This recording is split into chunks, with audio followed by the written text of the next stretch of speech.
My name is Megan.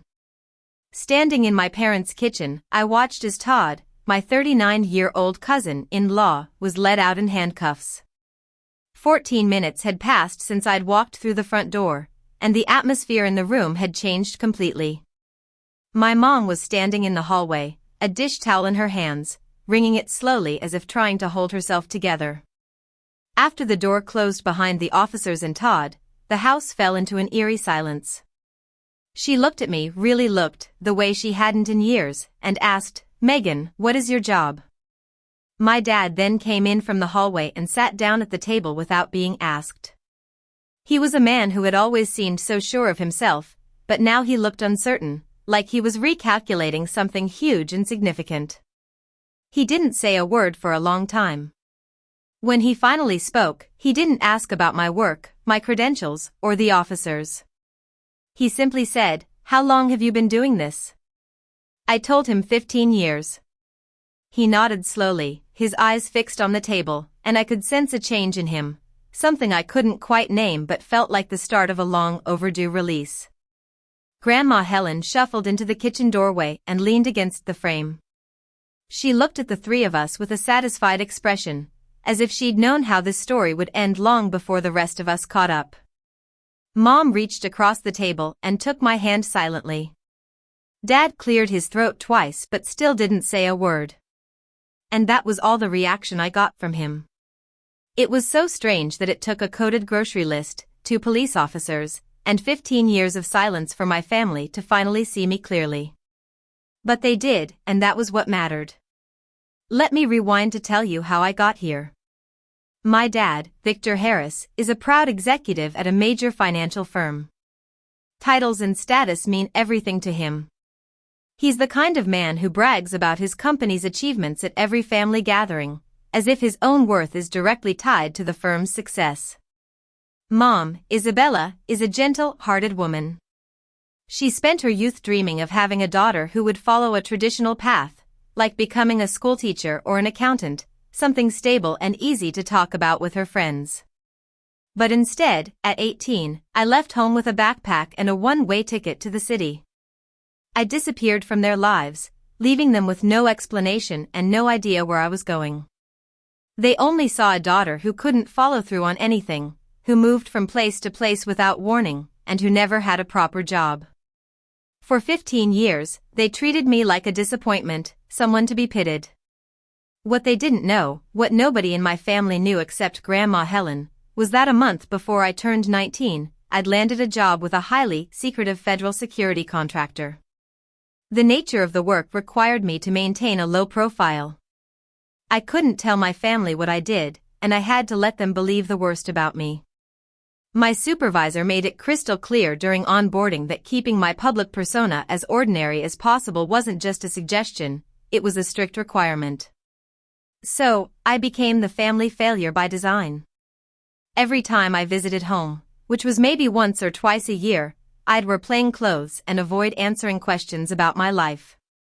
I'd watch Dad's face turn red with frustration when my name was mentioned at the dinner table.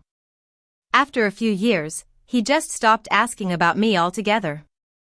Mom, on the other hand, would quietly slip me a gift card to the local supermarket every time I left, as if she thought I was on the verge of starving. I never had the heart to tell her that I didn't need it. It wasn't that I was being cruel, it was part of my job. However, Grandma Helen was different.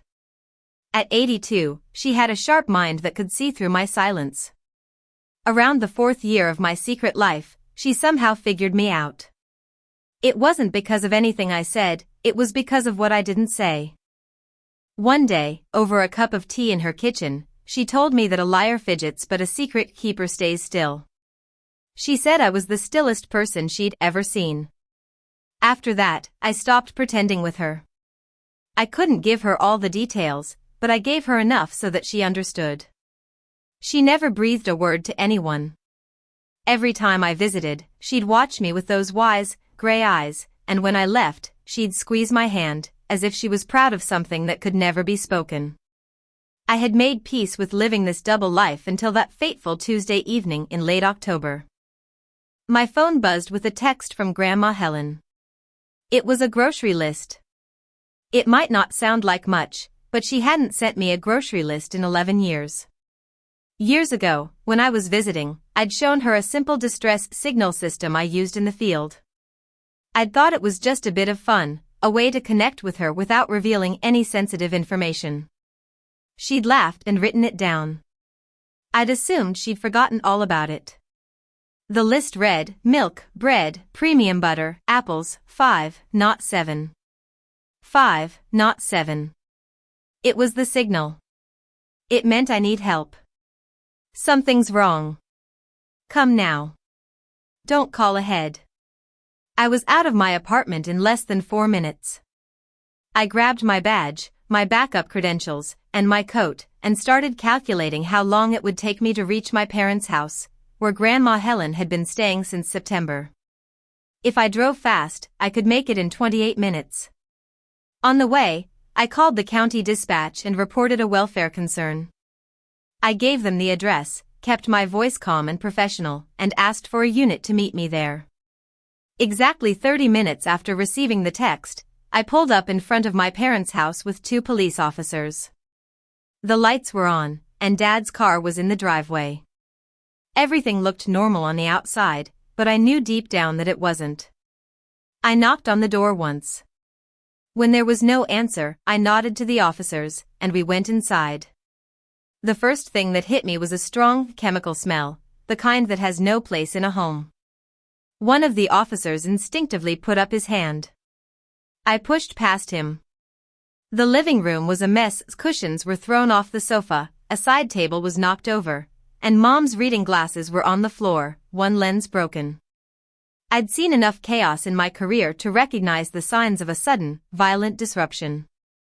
I could hear Mom's voice coming from the kitchen.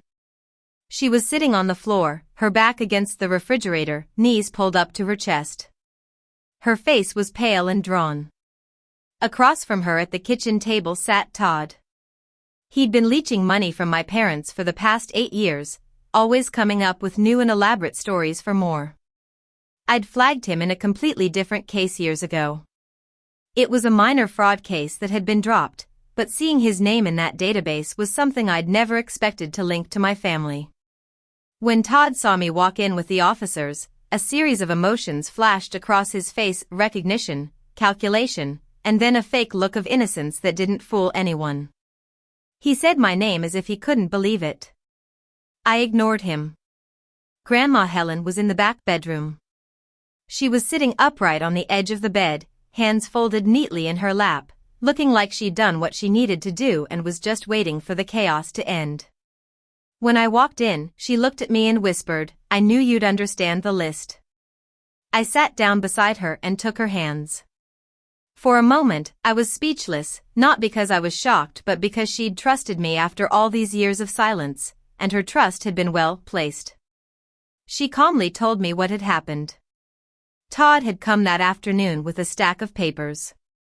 He'd been pressuring my parents for weeks to sign over access to their joint savings account, a nest egg that Dad had saved up over decades and that they were relying on for their retirement. When Dad hesitated, Todd lost his temper. When Mom tried to call for help, he snatched her phone. Grandma Helen had slipped into the bedroom under the pretext of taking her blood pressure medication and sent me the list from her old phone, the one she kept in her cardigan pocket that nobody ever thought to check. I went back to the kitchen. The officers were already handling the formalities.